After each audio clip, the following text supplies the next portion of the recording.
Welcome to our live edition of Pittsburgh Sportsline in the BPTV studios. Thanks for watching us. I'm Al Levine, the Talking Machine. Chip Hayner's here. Smoking Jim Frazier was in a bad car accident a couple weeks ago. I have heard no further reports on if he has broken bones, concussion, or anything, but he's not coming in. I've asked him every day for the last week. I got a couple comments. How's the AB trade? Go Pens. And thanks, buddy, for the prayers. So that's what I know about him. Well, maybe we ought to, entice him, like hang a piece of pizza off a string in front of his hospital bed. Maybe he'll roll that thing on in. Well, no, I think he's at home. I got the good inside word he's at home. But other than that, I have no idea what injuries he had or what kind of shape he's in or how he's doing. He's just a very private individual. Ran into a couple of his friends last night, and I said, you know him for 20-some years. Has he always been this way? Yes. And they certainly did fill in all the blanks, didn't they? That's the answer I got. Yes. So that's where we are with Smoking Jim Frazier. If you could send some prayers to him, I believe in the power of prayers. I've been praying every day for him, and hopefully it will get better, and it will be back on our show. We shall see. Other than that, thanks for watching us on Comcast 7, only in Bethel Park. Thanks for watching us on Verizon 32 in Bethel Park and all the way from Nemacolin to Cranberry, Wexford, and all points in between. Thanks, Devin Shea, on the camera. I appreciate that. And thanks for all the likes on Facebook. We're at 6,873 likes. And I have some promos today. The first one up is to honor Jimmy Savetic. There was a 5 o'clock to 7 o'clock pre-memorial service at Monroeville. I was in God's country near Smoking Jim Frazier. I told him I was going. He said he couldn't make it. But it was quite the event. They honored one of the greatest guys ever to come out of Pittsburgh and do great things. He founded about 10 different gyms, took thousands of kids off the street, made them into good citizens, taught them the art of boxing and much more to have a good life in the ring and outside of the ring. And they had 10 rounds, where each round a couple people talked about Jimmy Savetic and what he had done, from the books he wrote to the poetry that he composed to just some stories that were great, some police officers that worked with him. So it was just a great night, and it went till 9 o'clock. So it went from 5 to 9, and they had some food and hors d'oeuvres and different drinks for people, and there were thousands of people there. It was filmed by WTAE, and they had other cameras filming, and they also had streaming. They were streaming it live, so that was interesting too, but it was quite the event. I'm glad I went there to honor him. A great guy. Next, we end each show with Stay Joey Strong. Poor Joey died before his 9th birthday, and there's the Joey Fabus Childhood Cancer Foundation.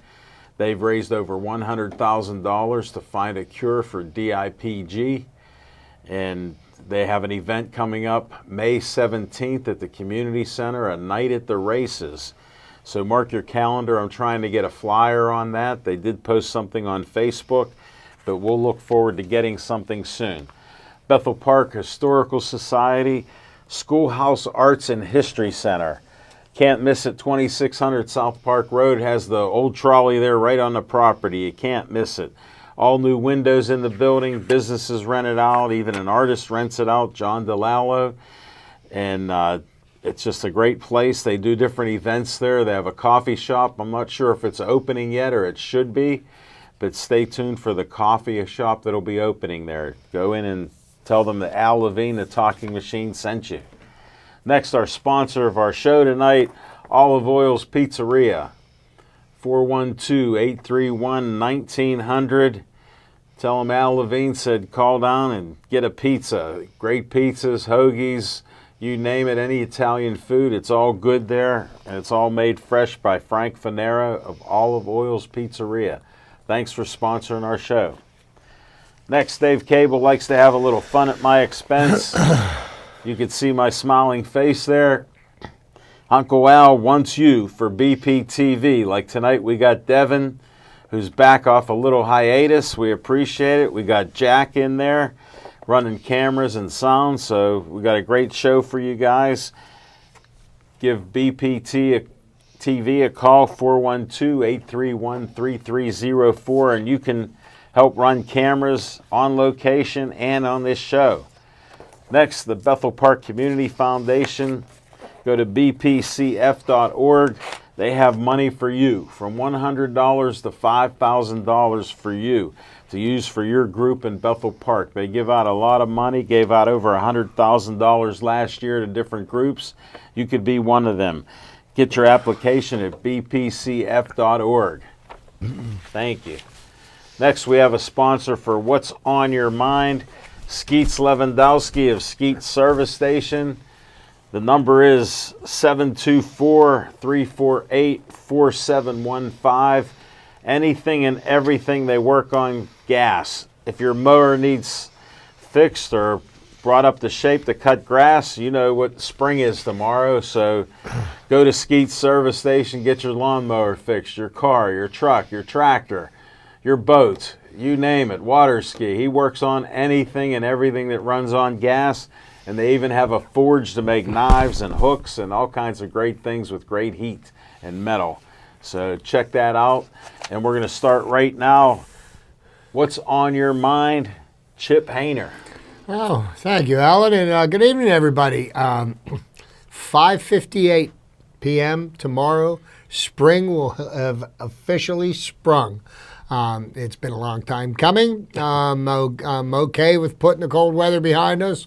I had my last fire of the year last weekend. It's time to clean out the fireplace, get the ashes gone. But, what's on my mind? Quite a number of things happened over the last week. And, of course, the Antonio Brown problem is no longer our problem. And the Raiders are going to enjoy the problem that they have with him because he said he was going to be a more respectful and a much different Antonio Brown. And he witnessed by the fact that he was an hour late to his initial press conference because, he was getting his hair cut. And, That was a nice cut. Oh, it was a nice cut From because, that of course, freaky cut he had the before. freaky cut that helped get him out of Pittsburgh.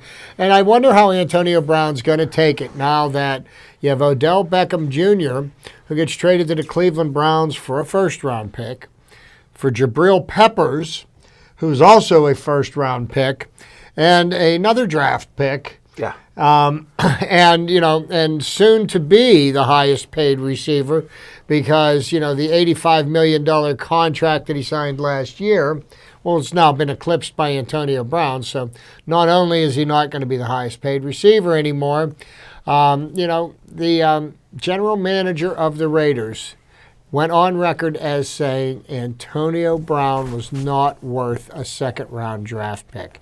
Now, this young man's ego is his biggest downfall, and we'll see how long it takes him to have a problem with that. Maybe after his first game when he catches 3 passes for 38 yards. Oh, yeah. But you know what? It's nice. And besides that, Vontez Perfect, another one of our favorite villains, played for the Cincinnati Bengals, got released. Yeah. They got tired of his shenanigans, and guess who he went to go interview for a job with today? What a surprise. The Oakland Raiders. And, oh, by the way, isn't he the guy that tried to take Antonio Brown's head off? I guess that's going to be a nice love fest in their locker room. And then we got word that Le'Veon Bell broke the bank. Turned down $70 million with the Steelers. $33 million guaranteed to sign a 4-year, $52.5 million contract with the New York Jets. But here's the kicker. Only the first 2 years of the contract are guaranteed, and only $25 million is guaranteed. So he really reaped a windfall. Now, $25 million, Alan and I and our children's children would be able to live off that for their lifetimes. Yeah. But, he'll be broke by the end of the 2 years is up. But, good for him. Problems that the Steelers don't have. But a lot of things going on in the football world. But spring coming in. We're about 2 weeks away from the Pirates opener. They open the season in Cincinnati. And Jamison Tyone will be on the bump for the first game of the season as our opener. April 1st, Pirates home opener against none less than the St. Louis Cardinals. Chris Archer will be on the bump for the Pirates in the home opener, and I'm very much looking forward to going to that game. A lot of good things going on right now. Looks like the Penguins may have gotten themselves to the point where looks like they're going to make the playoffs.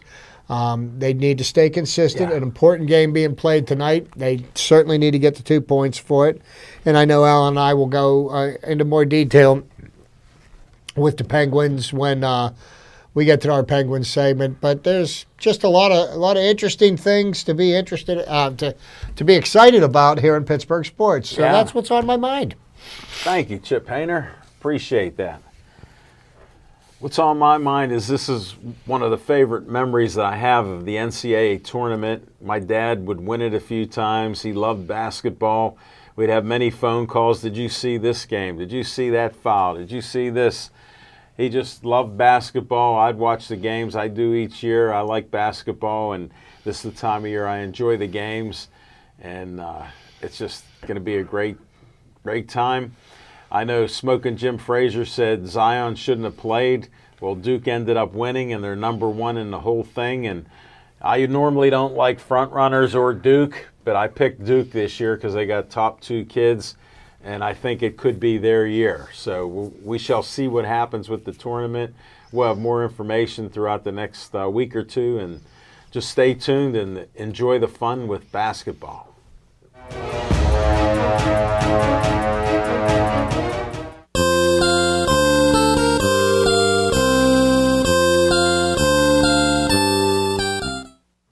Well, welcome back, everybody. And, Alan touched on something, and ironically, it just so happens to be what a coincidence. What's in my trivia tonight. Yes, March Madness is upon us. The first of 4 play-in games happen tonight. There's 2 play-in games tonight, and there's 2 play-in games tomorrow. And I know Belmont's playing in one of them tonight. And I'm not even sure. At a loss for the other participant. Maybe my trusty phone will help me out here. We get into my Bleacher Report. But give you a little history of the NCAA Division I men's basketball tournament. Temple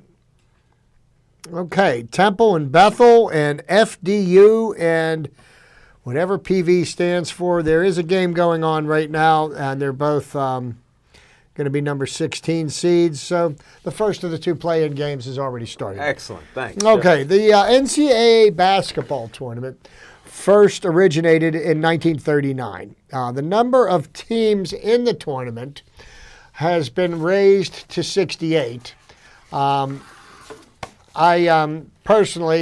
It's a 64-team tournament. I don't know why they went to 68, but they have 4 play-in games, and the winner of those get to be the sacrificial lamb for some number 1 seed. However, last year, for the first time in tournament history, a number 16 seed did beat a number 1 seed. So that has happened. So quick rundown of the tournament and some facts about it. The NCAA Division I men's basketball tournament, also branded as March Madness, is a single elimination tournament played each spring in the United States, currently featuring 68 college basketball teams from Division I level of the NCAA to determine the national championship. The tournament was created in 1939 by the National Association of Basketball Coaches and was the idea of Ohio State coach Harold Olson.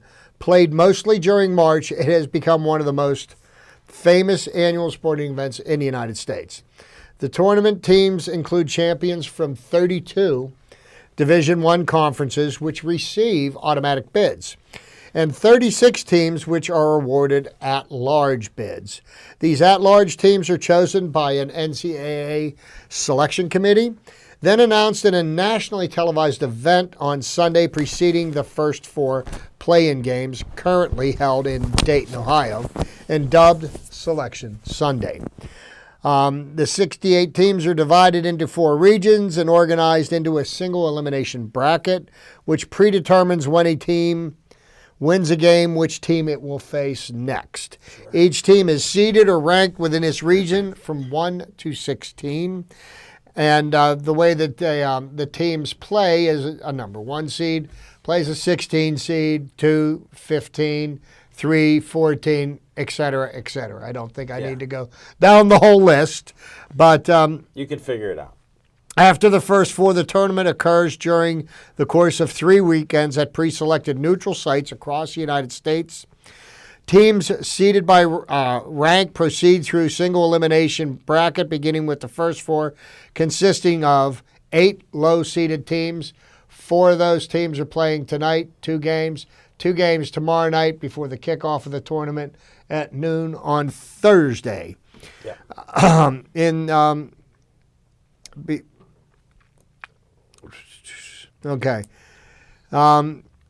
Before the first round begins, a first round consisting of 64 teams playing in 32 games over the course of a week. The Sweet 16 comes next, followed by the Elite 8 rounds the next weekend respectively, and for the last weekend of the tournament, the Final 4. The Final 4 is usually played during the first weekend of April. These 4 teams, 1 from each region, East, South, Midwest, and West, compete in a pre-selected location for the national championship. And if I am not correct in assuming, the national championship game will be played on All Fool's Day this year. Yeah. April Fool's. April Fool's Day. Same as the Pirates home opener. Wow. A day to remember.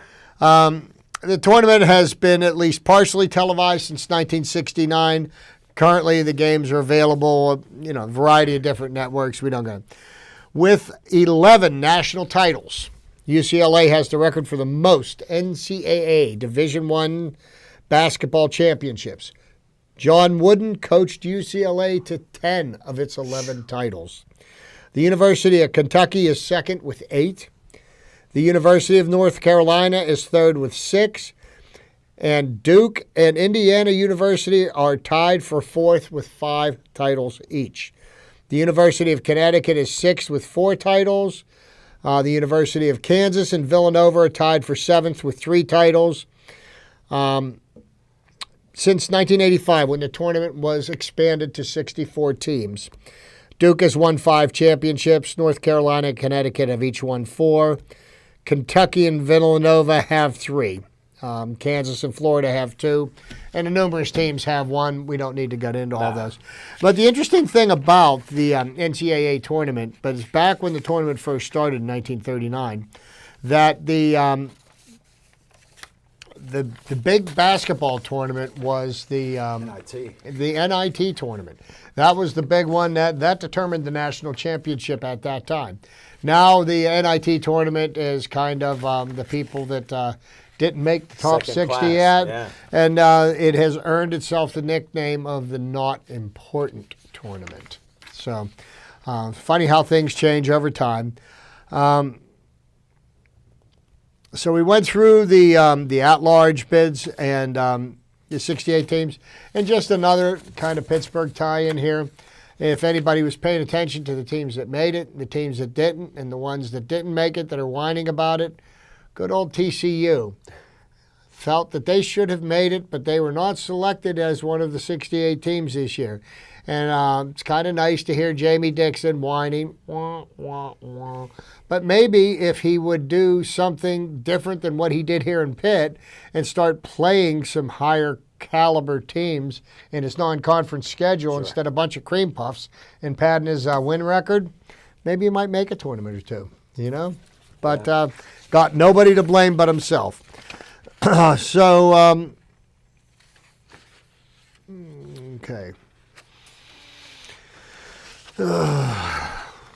I've gotten through here. What else do you got? There it is. So there we go. Now, when you have the regionals and the semifinals, you talk about your Power 5 conferences or your power conferences. Sure. The Power 5 are the SEC, the Big Ten, the ACC, the Pacific. Pacific, yeah. The Pacific and and why am I at a loss for this? Is the SEC? Big Ten? There's the ACC. There's the Big Ten. Oh, you got your big. There are also teams that are defined as mid-major teams, and this is kind of interesting. And they're defined as teams from the various conferences, like the American East Conference, the Big West Conference, et cetera, et cetera. I'm not going to name them all. The last time, as of 2019, so this is current information that we have here, a mid-major team won the national championship was 1990. Wow. When the Running Rebels of University of Las Vegas at Nevada won over Duke, since UNLV was a member of the Big West, and since 1999 has been a member of the Mountain West Conference. Wow. The Big West was not then considered a power conference, nor is the Mountain West today. However, during the tenure of UNLV's coach at the time, Jerry the Shark Tarkanian, the Running Rebels were widely viewed as a major program despite their conference affiliation. A situation similar to that of Gonzaga of the 2010s. And interestingly enough, Gonzaga is one of the top seeds in the tournament this year, and 3 other number 1 seeds all came from the ACC. Yeah. Virginia, North Carolina, and Duke. So will we have an ACC national champion? We'll find out. The last time, as of 2019, an independent mid-major team won the national championship was Al McGuire's Marquette team of 1977. They won 67-59 over North Carolina. However, at the time, a significant minority of NCAA Division I schools were still independents, with several of these, including Marquette, being traditional basketball powers. Marquette is now a member of the Big East.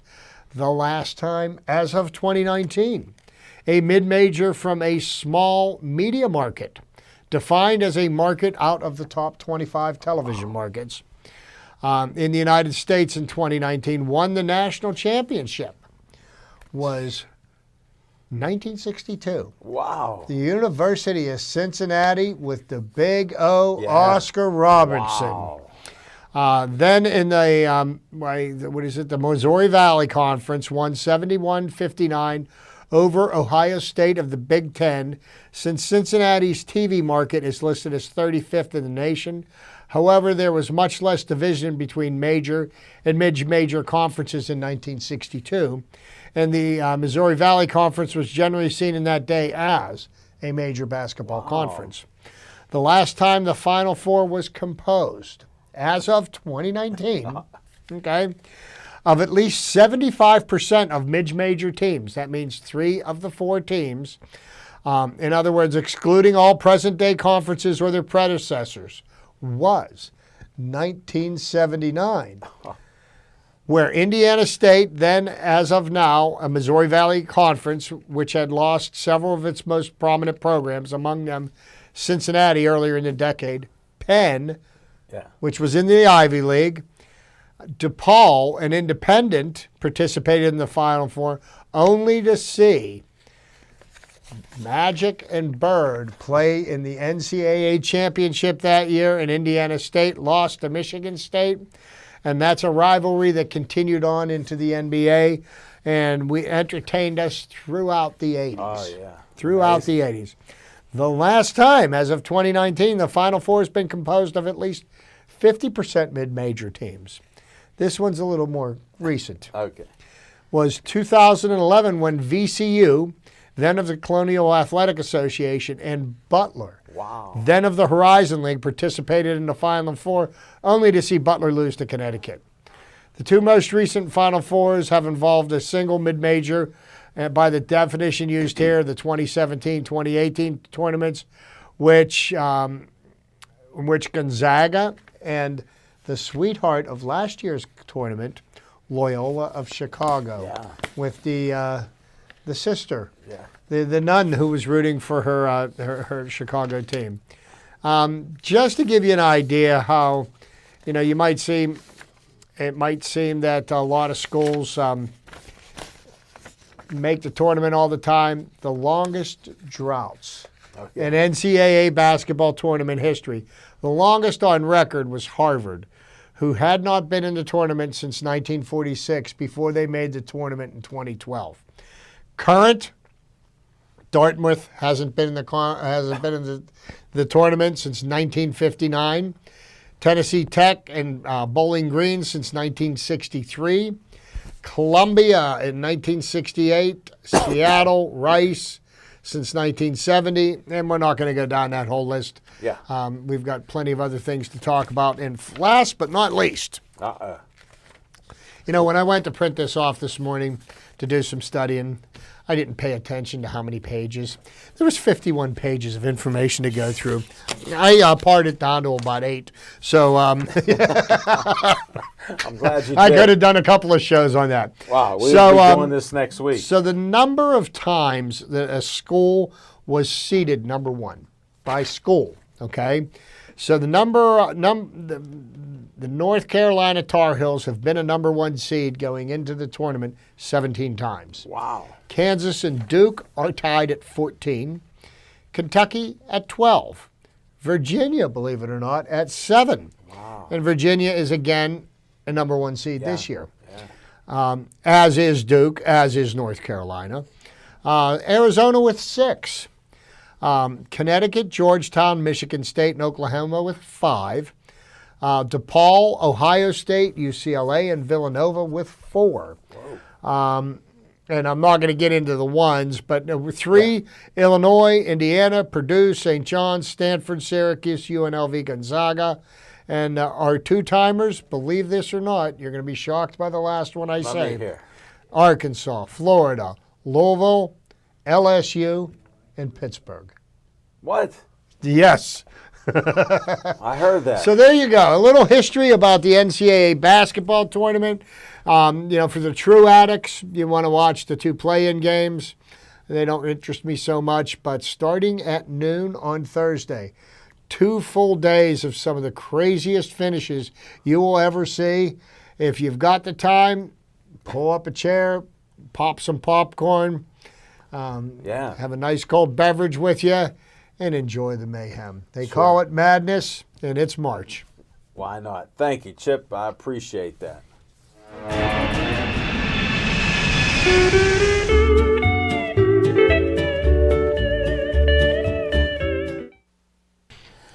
All right, on location. We'll be back at Olive Oil's Pizzeria, 930 Brookline Boulevard on April 8th. Hard to believe April's coming up, but it is. We'll be there. I got a football team, an arena football team coming in, the Pittsburgh Defenders. So check that out. I got other guests that we're trying to confirm, another 3-4 guests confirmed for that show. I think we have Jose Carabella, the Puerto Rican Prince, fighter, trainer out of Sharpsburg and Millville. He'll bring his champion boxer Colleen Davis in there, who just won the last time we were in Millville with the Golden Glove fights. So we'll have that. We got a few more guests coming. We'll have a great night. Last week, or when we were there, they had $5 pizzas again, so check it out. He always has great food and specials there for you to enjoy, and it's a great time. 7:30 to 8:30 on April 8th, Olive Oil's Pizzeria in Brookline. Check it out. We'll see you then, and we're going to come back. Don't change that dial. Penguins.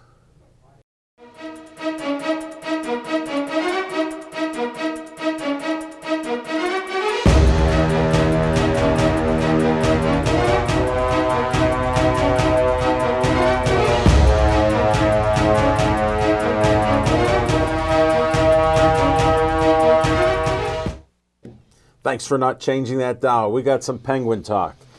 I know the Penguins lost the last 2, but they're still in 3rd place. We're looking at playoffs. They're playing tonight. First period, games tied 0-0. We're in Carolina playing the Hurricanes, and the Hurricanes are on pace to potentially make the playoffs for the first time in a long time. The Penguins' record is 39-24-10. Carolina is 39-25-7. I think this is a really important game for both Yeah, teams. 2 points mean a lot here. And these basically, this is going to be like a playoff game. Yeah, it should be. It should be. Once again, the one thing that has been consistent about the Penguins this year is their inconsistency, and the stretches of play that they had that just defy all reason. It's mind-boggling. It's they play the Flyers. They wait until the last minute of the game, give up the game-tying goal, and give up the game-winning goal with 19 seconds left in overtime. Heartbreaking. I watched that game. It's heartbreaking to lead and outplay them for the whole game, and you let your guard down for 1 second. But here's some of the thing that I find mind-boggling. They're starting to talk about the various players who are in the conversation for the various year-end awards. Sure. Okay, Sid Crosby, of course, is going to be in the conversation for the MVP award. But the people have talked about is Chris Letang a Norris Trophy candidate? Yeah. And Chris Letang came back amazingly this year. Last year, it was not the Chris Letang that we have been used to seeing. He had to heal up. He was recovering from neck surgery, and I tip my hat to him that he even played, with the top caliber athletes in the world. And the minutes he put in. But he just wasn't playing up to his capabilities, and he has this year. So he goes out injured against the Flyers, coming to the defense of Brian Dumoulin after he got concussed. And what do the Penguins do? They win 7 of their next 9 games without Chris Letang in. Right. So what that does for Chris Letang when he enters into the conversation look weak. for the Norris try, well, they find a way to win without him, so that kind of, puts the kibosh on it. it does. And one day I do believe that Chris Letang will win a Norris Trophy. He got the skills and talent. I don't believe it's going to be this year. It's going to be hard, especially being injured right now. Yes, exactly. But and because of the collapse of the Montreal Canadiens, it appears that the Penguins should make the playoffs. I know a couple of weeks ago there was really iffy, and if they don't stay focused and get the maximum number of points out of these remaining 9 games, they could be in for some trouble. But I guess now is where do they want to seed themselves, and who do they want to play in the first round? And I think what would best behoove the Penguins to give them the best opportunity to make it into the second round of the playoffs would be if they could somehow manage to have a series with home ice advantage here in Pittsburgh. What they could potentially end up doing is playing the Islanders on the island. Yeah. Which it would not bode well for the Penguins. No, that's tough. So. And they got a history. Yeah, and now the interesting thing I was listening to in regards to the Penguin game tonight is the Carolina Panthers have got a goaltending tandem that the coach is pressing all of the right buttons, and they have been performing admirably for this team. So if the Penguins do not take advantage of every opportunity they have, put a few pucks in the net, it could be a long night. Matt Murray got benched this weekend. Yeah. But Murray he looked terrible in a game. Then against the Flyers, he looked good except for the final minute in each game. But then he won an 8 or 9 game stretch where he looked like he was one of the best goaltenders in the league. And he looked like Very the guy. streaky. Looked like the guy that won 2 Stanley Cups. Well, he's a postseason star. We haven't seen it throughout the consistent time during the season. Well, and being hurt and things like that. And how much of that really is his fault? Ultimately, the goaltender is the scapegoat. Yeah. But what about the defense that's playing in front of them? Are they giving up They have their unnecessary lapses. chances? And still, to this day, the Penguins lead the league in shorthanded goals given up. Yes. And that comes from sloppy play on the power play, people being a little lackadaisical. Well, they changed and put 2 defensemen on there now, so there's a reason for that. Well, and they shouldn't have to do that when you look at the offensive firepower that the Penguins have. But they can't keep letting it happen like it has. No. You got to put a stop to it. I give Sullivan, credit for recognizing it and changing it up a little bit. Kind of reminds me, what I've noticed out of Sullivan is the patience that he's had with the team. Yeah. If you remember, after the Penguins went to the Stanley Cup in 2008 and lost to the Detroit Red Wings, and Mike Darien was the head coach, and he ultimately lost his job halfway through the season the next year, which got Dan Bilesma hired. But boy, he would literally rip his players to shreds. Right. He didn't in hold the press. back. Oh, he wouldn't know. And his English was bad. His English was bad, and he would say, we'd say, I guess we're trying to be the worst defensive hockey team in the league. And, the players didn't respond well for that. No. And he had to go. Subsequently, he went. But I will say this about Mike Sullivan. He has shown an inordinate amount of patience this year. Because, you look at Evgeny Malkin. He went out. He's hurt again. He's hurt right now, yeah. Yeah. But he's still a minus 23 or 24 for the season. Right. And that's not good. No. When you can't hang your hat on that. And if the Penguins are going to make a run deep into the playoffs, they're going to need both of their star centers. Yeah. And they're going to need. Now, Sid Crosby's been playing like he's from a different planet all year. There's no question. And you poll the players in the NHL, and they will tell you hands down that Sidney Crosby absolutely is the best player in hockey. Who would think he'd step his game up? And there isn't a single part of his game that he doesn't do well. I mean, you look for flaws in people's games. Look on defense now, how he plays his defensive game. He plays what they call, 200 feet. Yeah. From end to end. We never heard that before. We hear it all the time now. Yeah, so he's he's doing everything that he can. We need to see more production out of Phil Kessel. Yeah. Out of Evgeny Malkin. Jake Getzel. Boy, I'll tell what you a year he's had. He stepped it up. Yes, and it's amazing. If you put the right player on Sid's line, you can turn a very How good about player. McCann? How about you turn a very good player into a superstar? And yes, some of the trades that Mike Rutherford or that Jim Rutherford made, the McCann trade and the Goodbranson or whatever his name is.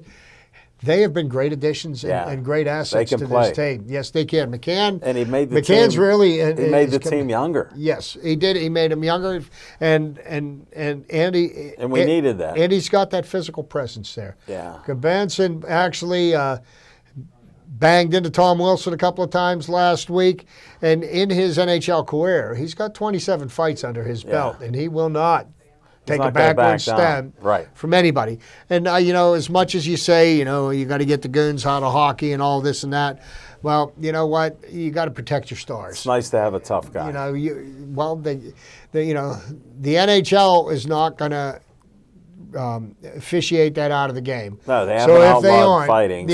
And why this is what I don't understand. You're going to, say that you can't make the head the point of contact when you're doing a check with your shoulder, your knee, or whatever, but yet when two guys are standing there wailing at each other's heads with fists, that's okay? I mean, if you're going to protect people's craniums, you either do it all the time or not at all. Right. So it's kind of like, what are you looking for? It's that old-time mentality that they just, yes. It keeps cropping up. You can't help it. It's traditional. And it's just like the NFL, their greatest hits. They sell millions of those videos, and I know the NHL sold millions and millions of the greatest hockey fights ever. Oh, yeah. Yeah, definitely. So, money they stop marketing that, then, maybe there might be a change. They're not going to kill the goose that laid the golden egg, are they? No, but I'm rooting for the Pens. Good luck. Watch those Pens. Root them in. I think we can make it to the Cup this year. We'll see what happens. Well, you're more optimistic than I am, but they're the only team I know that can get this switch here. We're on. 4 minutes left in the first period. Score still nothing. They'll come in strong in the second period. Watch that second period. Yeah, well, that's not my problem. It's the third period. I didn't talk about the second half of the third period. They need to play. I didn't talk about that. I just said second period. Yeah, maybe I jinxed them. I shouldn't do that. No. We'll see what happens. Hey, let's get a little Bucko talk in here. Little that Bucko season's coming talk. up. So we've got some decisions have been made. Yeah. We know who our starting third baseman and shortstop How are going to about be that? this year. Yeah. Jung Ho Gong has played his way into the starting lineup. And he's hitting homers. Well, and that's the only thing he's hitting.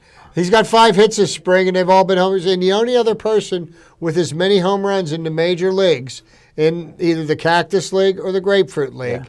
And for Jim Frazier, the Cactus League's played in Arizona, the Grapefruit League's played in Florida, is Aaron Judge with 5. Wow. And Jung Ho Gong has hit 5. And if there was anything that the Pirates lacked last year, was the home run threat. Yeah. So, Eric Gonzalez has been weak hitting this spring. And, Yeah, he's been terrible. is that really a terrible thing? Because, for all the years that Jordy Mercer was a more than adequate shortstop for the Pirates, Yeah. his biggest attribute wasn't his bat. No. Jordy Mercer didn't have the greatest range, but he made all the plays he was supposed to consistent. make. Yeah. And Eric Gonzalez has better range and is a better fielder. And I think I could trade off some power in the bat if you're going to save me a run or on the a field. run a game, with your range and your ability to throw runners out. Yeah, So time will tell. Maybe he'll relax a little bit, getting the nod that he's the player. Adam Frazier is the starting second baseman with Josh Bell at first. Lonnie Chisenhall will be starting in right. Starling Marte in center. And our most recent Gold Glove recipient, Corey. Corey Dickinson, will be manning left field with Francisco Cervelli behind the plate. Interesting thing today, the Pirates beat the Detroit Tigers 3-1.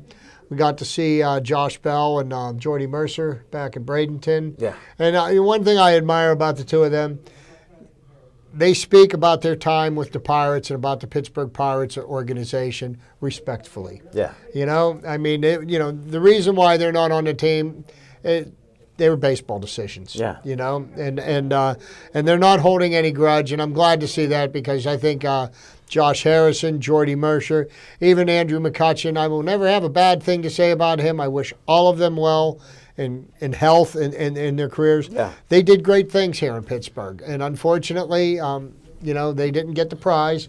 But, for what they did, they'll be truly remembered and remembered well. Oh, definitely. Today, interesting thing, a friend of mine posted a video.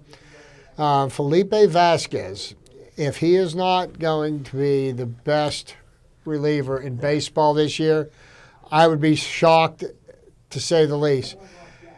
Pitching in first inning, he came in, faced 3 batters. He threw 9 pitches. 3 strikeouts, and watching the video replay of it, not a one of them had a chance. Yeah, they looked. They were flailing, and and with a closer like that, if it's lights out. We take a lead into the 9th inning. It reminds me of back when. What was his name? Melanson. Yeah. And Jason Grilly. Yeah. And when Guys like they that. were closing the door for us during the years when we were doing well, because you think about it, 4 or 5 saves one way or the other makes a big huge difference. Yeah. You look at where the Pirates ended up last year with 82 wins.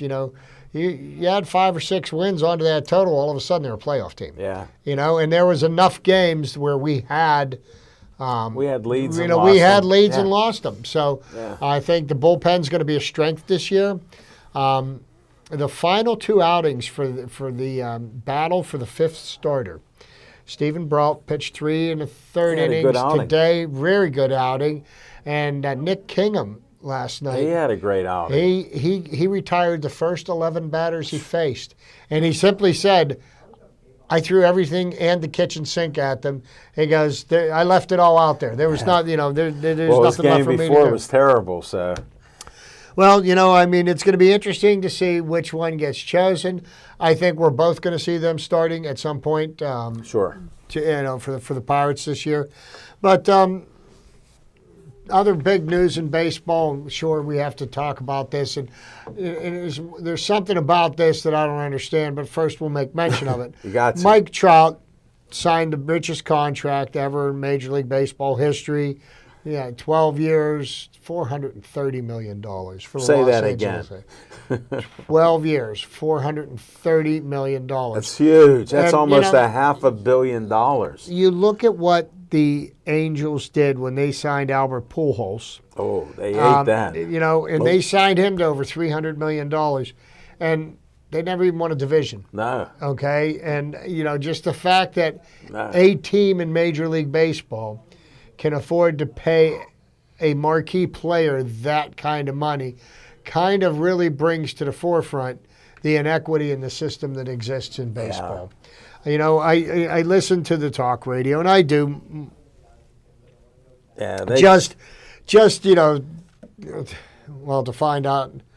No, I can't say that. No, I just for amusement's sake. That's the way I'll put it. I don't want to get simpler. I don't want to get censored. Because their opinions sometimes they just But railroad those opinions. How the Los Angeles Angels of Anaheim paying somebody $430 million, you can turn that into a way to bash the Pirates for not spending more money. It's unbelievable. It's unbelievable. And here's the thing that I think people fail to understand. I constantly hear this narrative, and they constantly push this forward and forward and forward. They won't shut up about it. That the Pirates, they've got more money. They're not spending enough money. But do people really not understand that the cost of running a Major League Baseball franchise is not just the big, is not just the salary of your Major League Baseball players. No.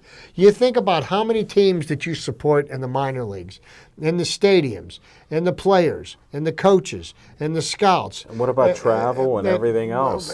Meal money. And then you've got your scouting camps and Puerto Rico, and in the Latin American countries. Sure. Okay, so the teams like the Pirates, everybody says Nutting's just pocketing the money. Well, he's really not. The money's being put back into the. So what if he makes a profit? Yeah, well, he's allowed to make a profit. If he makes a profit, guess what? The team's going to stay here. Yeah. Okay, and they've been here for 150 years, and the Pirates have found, based on their amount of revenue, that the only way that they're going to have a chance to compete is if they develop young talent and keep them coming up and feeding them into the system. Sure. Okay? And the only way to do that is to have first-class facilities, have first-class coaches, first-class scouts, and everything. So it's a whole package. You look at the way football is, and football has a salary cap. But football has 32 teams that have true revenue sharing. Yeah. That means all of the money is pulled together and everybody divides it by 32. So everybody has the same amount of resources available to them. Now, if they are foolish and they squander their resources, they don't draft, they don't scout properly, then you got teams that never make it to the playoffs, and they're never going to have a chance to win a championship. And at that point, whose fault is it? Yeah. It's not the owner's fault. It's the people that are running the franchise. Well, what you got in baseball is you have some teams that are just absolute cash cows. The Los Angeles Angels of Anaheim, the Dodgers, the Cubs, the Phillies, the Yankees, the Red Sox. The Cubs, they're going to bring in more money than anybody else, and the owners of those teams don't want to share it. They say, oh, we have revenue sharing. Yeah, they've got revenue sharing. Here's what they do. Here, I made $500,000. Here, we'll give the Pirates $20. We're revenue sharing. That's really not an equitable system. Right. And until they have a system that do that. Well, they get a TV contract and they split up money among all of them. Right. Well, when the Yankees have a $2 billion a year television contract, they don't touch it. And you look what the Cardinals did 2 years ago. They signed I believe a 15-year. Monster deal. $2.5 or $3 billion contract for and the Pirates just don't have that. No. Like Alan and I have said time and time again, I've never really I didn't measure my team or didn't root for my team based on the salaries of the players. No. I don't really care who the owner is. I want to root for the players on the front field. of the jersey. I root for the name on the front of the jersey. The names on the back of the jerseys change. And they've done that. And the thing that taught me that when I was a young kid, watching the Steelers of the '70s. We all fell in love with that team, and we could recite the offense and defense by by name. And then what happened was guys got old. They retired, and so then you're like, happened to everyone. so you came to the realization is that I'm rooting for the team, not the players, and especially in the age of free agency. There's more changes. There's more changes annually. So that's what's going on with the Pirates. So I think there's a lot of reason to be optimistic this year for the Pirates. Yeah. You're going to have your haters out there, and they're going to try every chance they get to tear down the Pirates. But I want to tell you people something. If you get a chance to listen to a game on the radio, on TV, Steve Blass has been with the Pirates for 60 years. This is the last year you're going to get to hear his stories. He's got great stories to tell. He played with some of the greatest players that ever wore Pirate uniforms. More importantly, Roberto Clemente, Willie Stargell, Dave Parker. I mean, the list goes on and on. Yeah, Richie Hebner. And he's going to be a true treasure to enjoy this year. Glad that he spent 60 years with the organization. And, I wish him well in his retirement. But, it's going to be great this year. I honestly I got a good feeling about it. You got some good young players that are playing hard. They won 82 games. Let's build on that. Hey, I would rather see young players try and maybe come up a little short than established veterans that are overplayed not hustle out ground balls.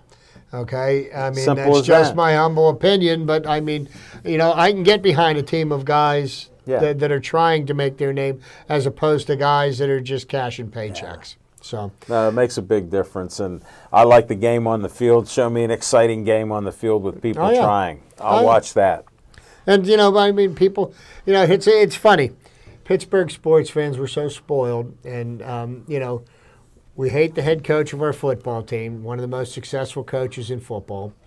We hate the coach of our baseball team, and he's done nothing but turn the franchise around. Yeah. We haven't got to the point where we're hating on Mike Sullivan yet, but we're still living in the aura of the 2 back-to-back Cup championships. 2 out of 3. But we hate the guy that's there. We always think that there's somebody around the corner that's going to do better. But right now, for all the coaches that you want to replace, I want one person to tell me who they think is going to do a better job. And I know what Jim is going to say. No, Mike McCarthy's not an option. No, he isn't. I miss Smoking Jim just for that, because he can push those buttons. But we're beyond that. We're about ready to end the show. We got about 40 seconds to go. Hope you enjoyed all the conversation here, from the NCAA to some Pirate talk, even a little Steeler talk, just a little bit. Got to get that out there.